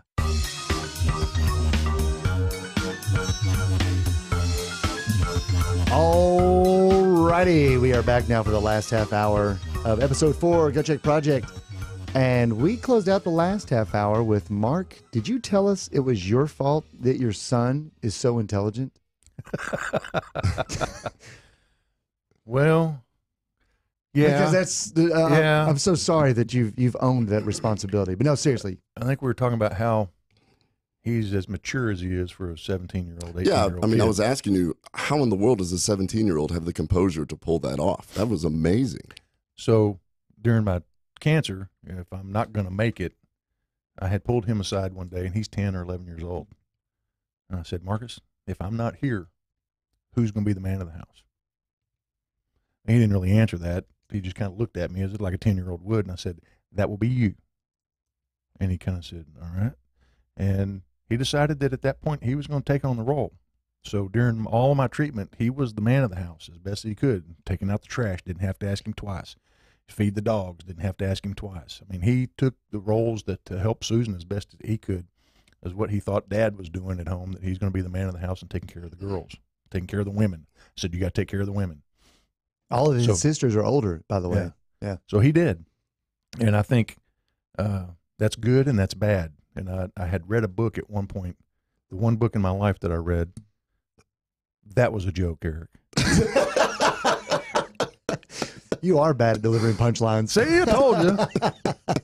But it talked about raising kids, and it said, whatever you do, don't force your children to grow up too fast. And what did I do? I went and told my son, you got to be the man of the house at 10, and you got to grow up too fast. So I've kind of carried that around with me for a while. And he's grown up, and he's been the more mature kid in his grade that sometimes some of the other goofy things that those kids do he didn't relate to. And that wasn't in his wheelhouse. and I'm still waiting on him to do something really stupid so I can ground him and or beat him or something, you know. And he's been a really good kid, and way more mature than he should be. Yeah. So when you read that book, you felt like you may had done some damage, but well, yeah, because I look back and it tells you some of the problems that if your kid grows up too fast, you put too much responsibility on them too soon, and don't let them be a kid. Don't let them make some stupid mistakes, juvenile mistakes that I probably made enough for the both of us, so he didn't need to make any. But it was stuff like that, and it's just growing pains that you got to learn through some trial and error. And he didn't do any of those things. I'm not saying he's straight laced, but he was mature and made mature decisions where everybody else in his grade was not.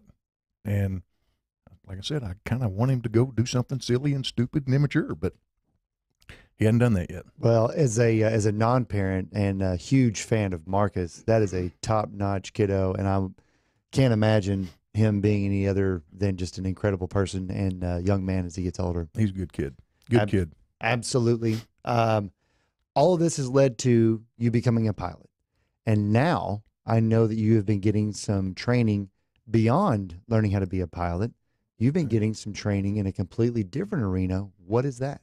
Well, for years, people have told me, you got to write a book. You got to write a book. Well, I don't know how to write a book. You've only read one. How would you know? Exactly.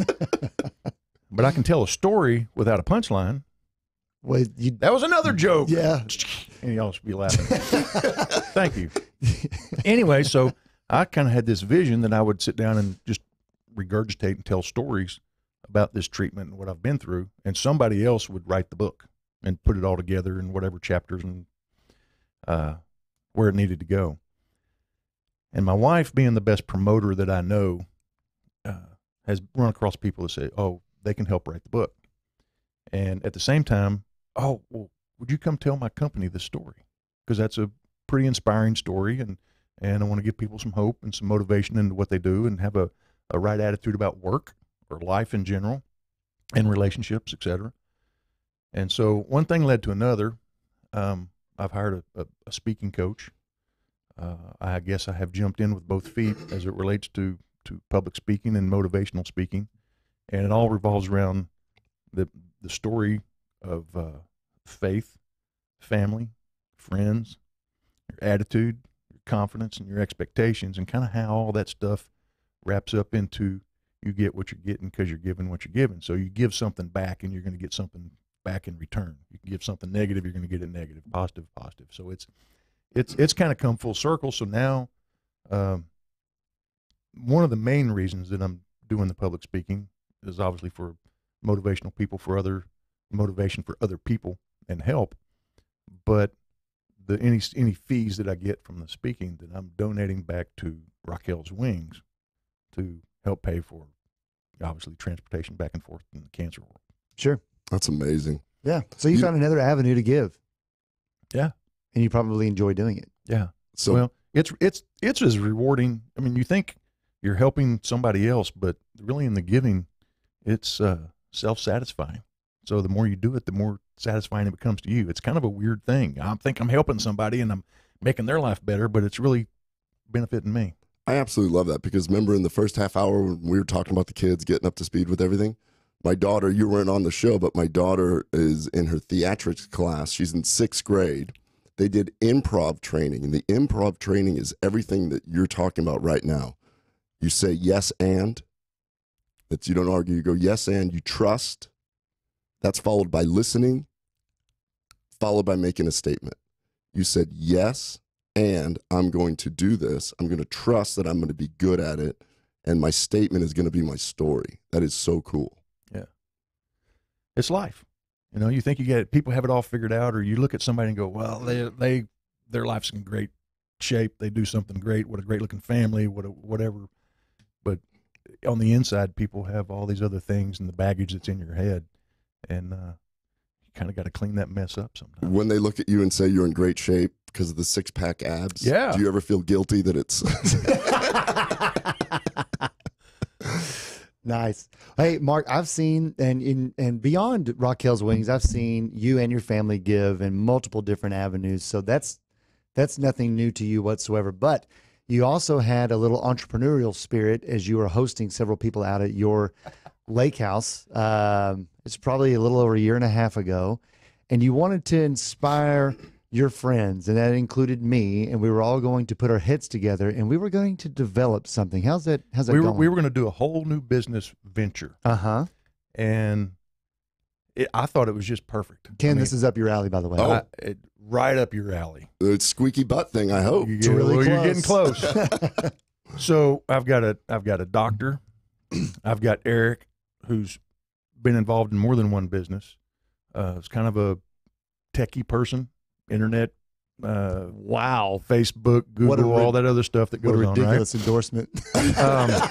I had another guy that was instrumental in starting businesses and running, building catalogs and things like that, internet wise, and then me, and I'm just out there having fun and throwing out ideas. Oh wait! Before you get further, he also has 2 big green eggs next to each other, and he wanted to create a cover for them that looked like a bra, which I thought was funny. That's a whole other story. So we're sitting on the top of the dock one night having a couple cocktails and telling stories, and what if we could do this? What if we could do that? And y'all had made a comment earlier that if we could talk about boobs, masturbation, and can I say that on the air? Well, I did already. Oh well. And it's gone. Yeah, it's already gone. and poop, right? Then you got a great audience out there to choose from. So we decided that we were going to have a kind of a Facebook page or Instagram page or a whole new app that we were going to create, and it was called showmeyourpoop.com. What do you think of your partner now? Yeah. And so we thought about you because, it leads into Entrentil and all that goes on with that. And you're thinking, I'm thinking about advertisers. I've got toilet paper people. I've got squatty potty people. I've got all this stuff in there that help on Show Me Your Poop. And you can be clinically diagnosed by taking a picture and sending that out and posting that out there so that, and I have to tell you where this all came from. So my mature son, goes into the stall in the high school, and they're fairly regular at high school. I don't know if it's athletics or whatnot, but there's a particular young man that's sitting next to him in the stall and starts screaming at him, and he gets up and takes a picture and sends it via text to my son who's in the stall next to him. So they're taking pictures of poop, and that kind of one thing led to another, and I thought, well, that's kind of funny. And if they're doing it on Instagram, but you'd get in trouble at school if you're kind of sharing the stuff back and forth. So I thought, well, we'd have our own Instagram or Facebook like page that you could garner advertisers, and you could do some clinical diagnosis with it. I thought that'd be right up your alley. Showmeyourpoop.com. So we still own the domain. We still have it on. There's an Instagram page. I don't have any followers yet. Yeah. Because the person, Eric, that was supposed to build the app never got the app built. But we at least got we never actually set up the company, but we do have the. You did say we were talking about it late at night. I did wake up the next day and I didn't act on it yet. You'll know that's funny that you guys were doing that, but you'll notice that I'm not like shocked or anything, because when I see patients, they're like, "Oh, yeah, let me show you," and they will have just multiple pictures and just show me, and I'm like, "The first one was good. We can stop." I'm like, "Is that Fabio? What the is going on?" Popping up in the background. We've had people show up to the endo clinic, believe it or not, with no photo, but the whole sample in a bag, to see if it's something that we would want to to look through. It is fascinating because poop right now is big business. Let's look at businesses like Naveen Jain. Oh yeah, Viome. Viome. Yeah. There's a lot of money being thrown at this. This is like an entrepreneurial billionaire who's decided that poop is the next great frontier. Well, the perfect wipe is a 3-square wipe, and I've got videos that I could show you the perfect wipe. That's a whole other story. So on this app, you will have like wiping techniques. Yes, and things you like think that? about we're just you think about a web page and you have all the headers up at the top, and you can have the greatest poop, the biggest log, the greatest wiping techniques. I've done blogs on the perfect pooping angle. For me, Why didn't you introduce me to him before? Because I'd get him excited about I this. felt And like this this was would the probably best. go somewhere finally. I encourage everyone to go to YouTube and type in rectal bleeding. That's what I'm known for. Yeah. Butt bleeding. That's exactly right. I figured that here, at least, well, you could pitch the idea. It's being recorded, and nobody that's could back funny. out anymore. Yeah, it's on tape now. So, Jim and Where it David, came you're from. welcome. You don't have to be a part of this particular conversation. So Mark let me know before he showed up here that he had top five all-time movies that he thought were his favorites. And for everybody to see, if I think they're pretty normal for a man of your age to pick out as some of your favorite movies. But you listed, probably in no particular order, Braveheart, The Nutty Professor, Tombstone, American Pie, and the quintessential Animal House. Okay? So All real good movies. all really good movies. We've all three seen them, but I've got a really cool game here for the two of y'all. If you know the answer, you just simply say your name and I'm going to call on you. It's going to be pretty quick.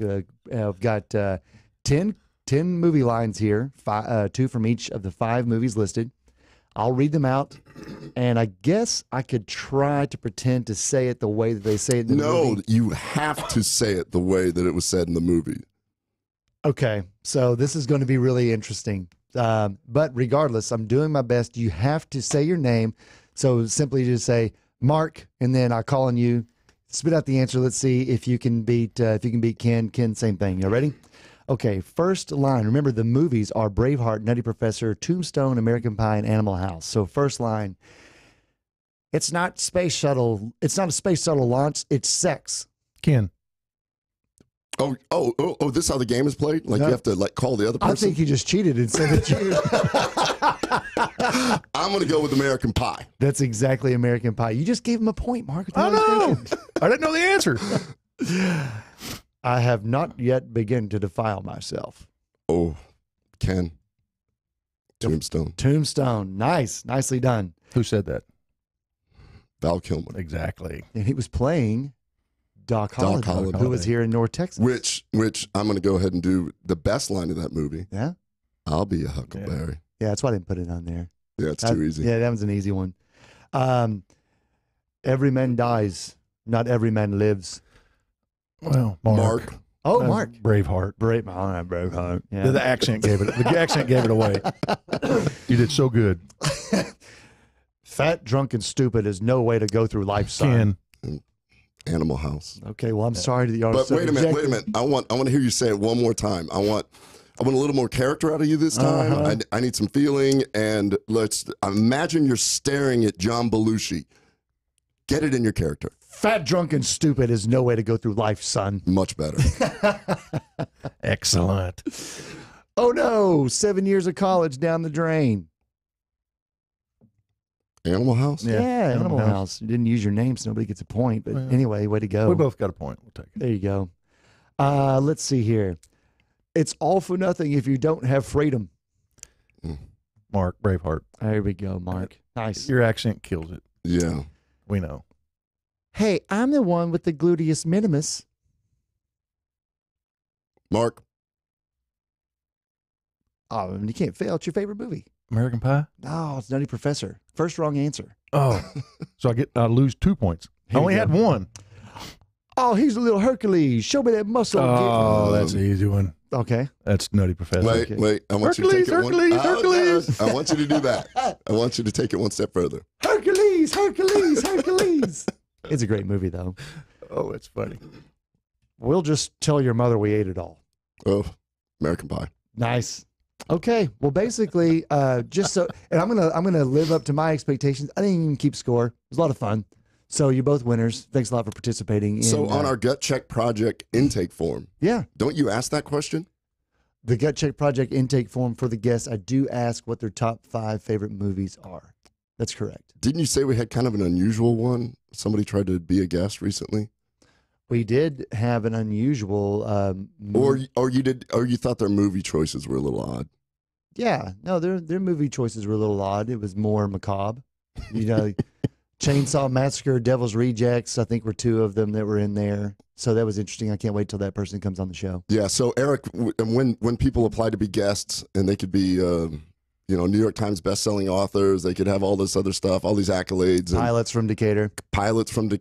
And Joe Rogan applied to be a guest, and he rejected him because of his movie choices, which I think was a little. It's easy. Joe's too violent. You know. He's going to have to work on a submission before he's going to end up making it back.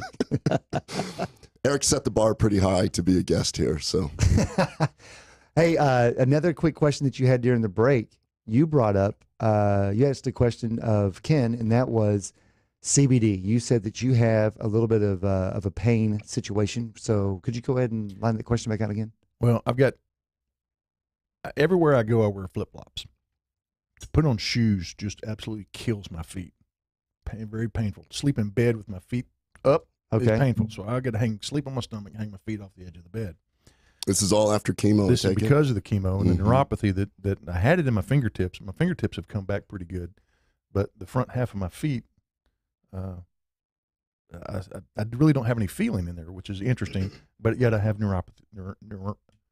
Say the word. Neuropathy. Pain. Neuropathic pain? That's not the right word. I learned that in one book. Anyway, I had gone into the pantry one day to get a can of something, and I watched a can of corn kind of in slow motion fall off the pantry, down, and it went straight to my foot. And I'm watching all this happen kind of in slow motion. Bam! On my big toe. Oh, I know that was going to hurt, but I couldn't feel it. And end up, your toe turns black and it falls off. But I never felt the can of corn hit my foot. So it's kind of a weird type of pain. So y'all were talking about the CBD earlier, and I was wondering, aside from taking, medication with all the side effects that come with it, is there something that you guys do or know of, does the CBD work, that could help with this neuropathy, but the neuropathic pain? There you go. That's the word I'm looking for. So Ken, in my feet. Yeah, Ken, he's not the first one to ask us that question. Go ahead. I'll let you. Well, very similar. We were talking about the question that was brought up with the anxiety. Neuropathy or neuropathic pain, it's just overfiring of a nerve. And so the drugs that are out there, like Lyrica, that you see tons of commercials on. So people that have chemotherapy can experience this. People with diabetes can end up experiencing this. People with post-trauma can have this kind of thing also. So it's a very common thing. Common enough that you'll see these pharmaceutical companies take ads all over the place. Sure. Another common one is, of course, gabapentin, or also known as Neurontin, is another drug to use. So CBD probably in its role to kind of help in this particular area. How would that? Well, in this way, the way that CBD works is, once again, it just gets everything to go back to normal, get you back to balance. If your nerve is firing too much, it just presses the reset button, tries to get that nerve to calm down. And the way that it works is it sits on the other side of the nerve, meaning presynaptic or postsynaptic. What is really unique about CBD is that it sits on the postsynaptic area so that it can jump across and stop that current that's coming through all the way. So it just kind of calms it down and says, okay, just settle down a little bit. When we're looking at medications to do this, like Lyrica, I went ahead and pulled them up here. The side effects, and this is the problem with it, you get a lot of side effects. Dizziness, drowsiness, loss of balance or coordination, dry mouth, constipation, edema. Going back to dry mouth there because my allergies, I've taken so much Claritin D right now that I feel like I'm taking Lyrica. Edema, tremors, blurred vision, weight gain, problems with memory and concentration. So what I really like about doing natural treatments like Atrantil, like CBD, is that these are natural. These are already in nature, and usually you don't end up with all these incredible side effects. And a lot of the side effects we don't even realize until they've been out in the market for a long time. So a lot of times these things, these polyphenols and CBD, been around forever, and we're just now discovering the true potential of them. Yeah, well, you had mentioned, I think it was 2 weeks ago on that show, actually maybe it was last week's show, that you said that Tylenol actually works on the endocannabinoid system, but this is actually a natural way to activate the endocannabinoid system to control pain, correct? Yeah, so there was this article that came across where if you look at Tylenol, and it probably wouldn't, like we discussed, it probably couldn't get FDA approval now because it's one of the leading causes of liver failure. Right. Well, they really never understood how it worked, and now it's looking like it works on the endocannabinoid receptors. So CBD would work similar to what we're already buying that is causing liver failure. And so that's one of the ways that it does work. So, Mark, we didn't prep you for this part of the conversation whatsoever, but had you ever heard of the endocannabinoid system and that everybody has an ECS? No. I do have a buddy that the lake was telling me about the CBD. Said you ought to try some of this stuff. So he's recently started taking some to help with some anxiety or some issues that he's got going on. But I think if you take it right before you go get your pedicure, that may eliminate some of the tingling or tickleness that you get in your feet, Eric. Maybe it would, Mark. Thank you for your nice little tip. In fact, I think you were the one who took my oldest Gage to his first pedicure. So I do need to thank you for that. And he got you to go. He got me to go. How sweet is that? Your story has inspired me enough to try and get a pedicure. Oh yeah, you're gonna like it. You're gonna walk better. You're gonna. It's like a haircut for me now. I mean, I've only had one, but the moment one haircut. Yeah. I've only had one haircut, but the moment that they end up having an easier marketing angle towards males, I think that they'll do a little bit better. But last question about the CBD that I had for you: being a cancer survivor and seeing the progression of what people have tried to do to help people who've suffered from cancer, would you find it, when you were looking for new alternatives to make yourself feel better, going through the chemo and going through the surgery and the recovery or what have you, did anybody really even approach you about that angle? Because we're talking about almost 10 years ago, and I think a lot has changed over the course of a decade on how people end up feeling better going through a journey like that. No, that was never a conversation. And part of what they did with the chemo is they absolutely fried my kidneys. Yeah. So they don't function as well as they should. Mm-hmm. So a lot of the drugs that you'd mentioned have some side effects that mess with your kidneys or your liver. And I just chose just to deal with the pain. And to me, pain's like any other emotion. You're happy, you're sad, or whatever, that you can control your own emotions. So I felt like I could control my own pain. I really kind of did that after I was sleeping on the floor a long time ago. I decided that I could control my own pain. And I do for the most part, but it sure would be nice not to have to. And so this is something that's fairly recent, new to me. Whether it's medical marijuana or whatever it is, I think that's maybe an untapped resource that, again, it's organic. Did we say medical marijuana? I'm Chef Patrick here, by the way. Sorry. Yeah. That's his, that's his magic cue. It's like Pee Wee Herman's Playhouse. Whenever they would say the magic word of the day, medical marijuana, Chef Patrick. He just appears. Like there he is. Yeah, 2 seconds ago it was Matt, and then we say it, and Matt transforms into Chef Patrick. No, actually, so I was listening. I listened very closely on the CBD conversation, and I can't relate to. Well, I can actually. My sister just is cancer free from colon cancer. But we spoke a little bit about, I lost my father to pancreatic cancer with the only indicator he had was back pain by the time they diagnosed, and that was in the 70s. Right. But, as I started doing research, my mother died in diabetic. I'll make it really quick. CBDs are such a great natural supplement. And you guys know, I don't even really drink caffeine, and I run around here like, we won't talk. I just, I'm running around like I don't belong in this building. I'm just running around. Woo, woo, let's go. But, I took some CBDs right before. I didn't sleep well last night. I got up. I did a 3.5 mile run at 4:30. And then I was just kind of wound up. I took some CBDs right before coming to this side of the building. And it's great. I just got off a big phone call with a potential advertiser. And I'm telling you, it's unbelievable. Not just the relaxation that occurs, because I used to suffer panic attacks, the focus that comes with it. Yeah. I think that's a big factor as well. No, 100%. In fact, just the other day, there is a young man in Decatur by the name of Clark, and he recently was diagnosed. I believe it was a exacerbation and metastases of testicular cancer. Ooh, and unfortunate. His prognosis right now, actually, they think is going to be okay.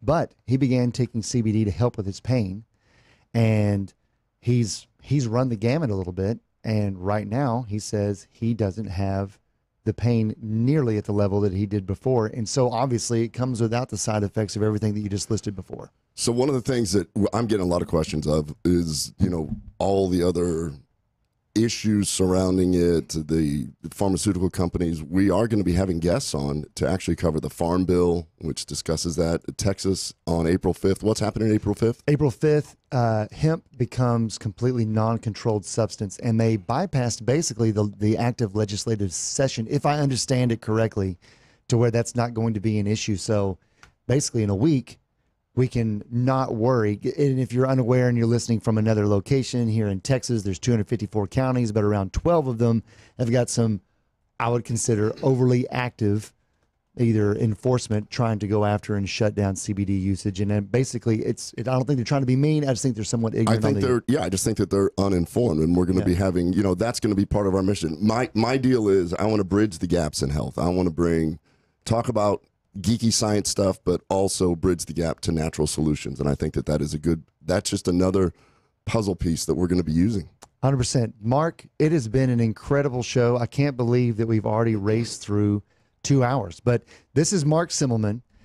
He soon will have up a website where he can basically share that you're going to be a public speaker for hire, and you're going to use it to benefit your chosen charity, which is Rock Hill Wings for Life, which you can find more out about it at rockhillwingsforlife.com. They transport patients down to get medical care for cancer at MD Anderson and usually up in Tulsa.